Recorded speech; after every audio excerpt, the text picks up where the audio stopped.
We want to begin with breaking news out of Paso Robles. Well, now for nearly 8 hours, the downtown area has virtually been under a lockdown after San Luis Obispo County announced that one of their sheriff's deputies had been wounded. We're also now learning that a body has been found near the Amtrak station in Paso, and investigators believe that all of this is connected. News Channel 3 reporter Keith Carls joins us live from Paso Robles with what we know so far. Keith? Yeah, Joe, this is the scene of this homicide investigation that is now ongoing here at the Amtrak station along the 800 block of Pine Street, kind of between 9th Street and 8th Street and Riverside Avenue. So this is the Amtrak station where this body was found this morning.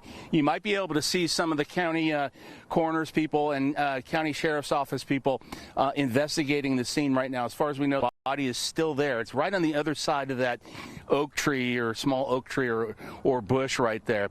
But as you mentioned, Joe, this is being called a homicide. The sheriff's office says that the victim is in his 40s, a male, and was shot in the head at close proximity.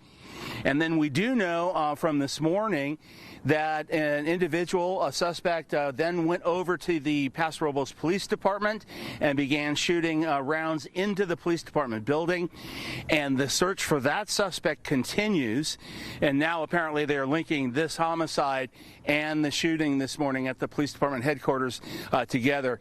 So this whole area downtown, it remains cordoned off, about a 5 blocks square radius or 5 square block radius.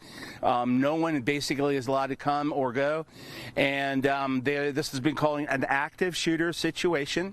So you have heavily armed police patrolling this quadrant, if you will, including the armored vehicles, the Bearcats, and they're in full riot squad gear and SWAT gear. And so this has been going on since, well, at least after 3 o'clock this morning.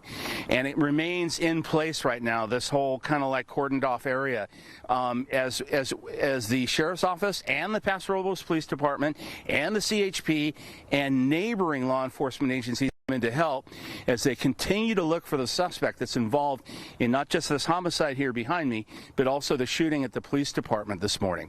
That's the situation right now at midday in Paso Robles. I'm Keith Carls. Joe, back to you.